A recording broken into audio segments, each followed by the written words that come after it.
Clean chit जी आहे ती अजितदादांना मिळाल्याची माहिती समोर आहे. हो, ते तर सर्व वर्तमानपत्रात आलंच ना. त्याच्याबाबतीत सगळ्यांना माहीत आहे की जे सर्व नेते जे अशोक चव्हाणापासून सर्व नेते जे तिकडे गेलेत भारतीय जनता पार्टी BJPच्या सरकारमध्ये काही सामील झाले किंवा त्यांच्यावर गेलेत, ते त्यांचं ठरूनच होतं की त्यांच्यावरच्या ज्या केसेस आहेत त्या व्यवस्थित बंद करायच्या.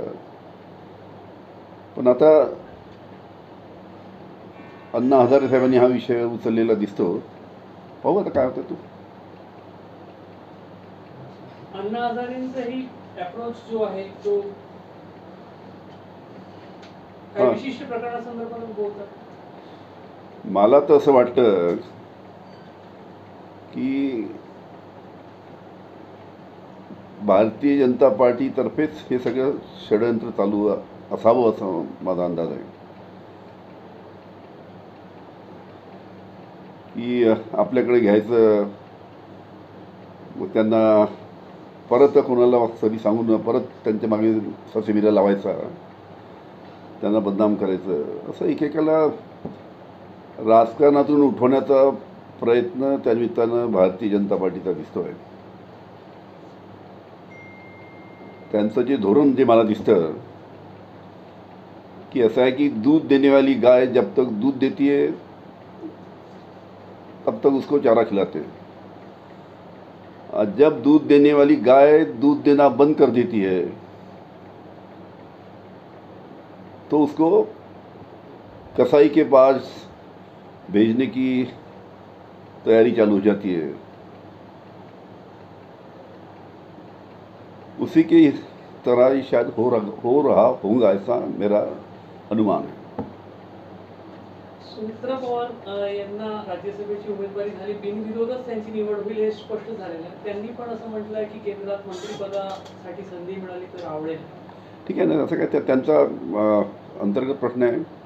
अजितदादाचा जो गट आहे त्यांचा अंतर्गत प्रश्न आहे की कोणाला मंत्रिपद द्यायचं कोणाला नाही द्यायचं. पण ज्या अर्थी प्रफुल्ल पटेल आणि तटकरे यांच्या मंत्रिपदाचा जेव्हा एक घोळ झाला की राज्यमंत्रीपद मिळतं म्हणून घेतो, तेव्हा कदाचित हेच डोक्यात ठेवून मंत्रिपद राखून ठेवण्यात आलं.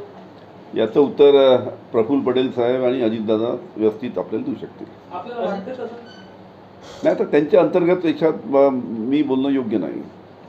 काल छगन भुजबळ म्हटले की मी पक्षात सिनियर असतानाही डावललं जात आहे, मला लोकसभा लढायची होती नाशिकवरून, राज्यसभा हवी होती ती देण्यात आलेली नाही.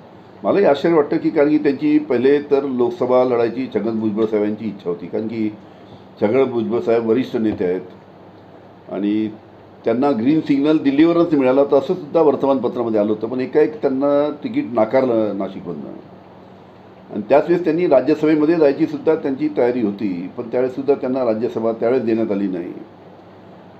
आतासुद्धा मला वाटतं की त्यांची राज्यसभेमध्ये जायची इच्छा असणार, पण त्यांना का राज्यसभा देण्यात आली नाही हा तर अंतर्गत त्यांनी सर्व नेत्यांनी एकत्र बसून अजितदादाच्या नेत्यांनी एकत्र बसून चर्चा करून तसा निर्णय घेतला असावा. ठळक घडामोडींसाठी देशोन्नती न्यूज चॅनलला सबस्क्राईब करा आणि बेल आयकॉन प्रेस करा. मुंबई, पुणे, नागपूर, मराठवाडा असो का विदर्भ, राजकीय, सामाजिक, शैक्षणिक क्षेत्र असो का क्रीडा, सर्वच घडामोडीचे विश्लेषण पाहायला विसरू नका. फक्त देशोन्नती न्यूजवर.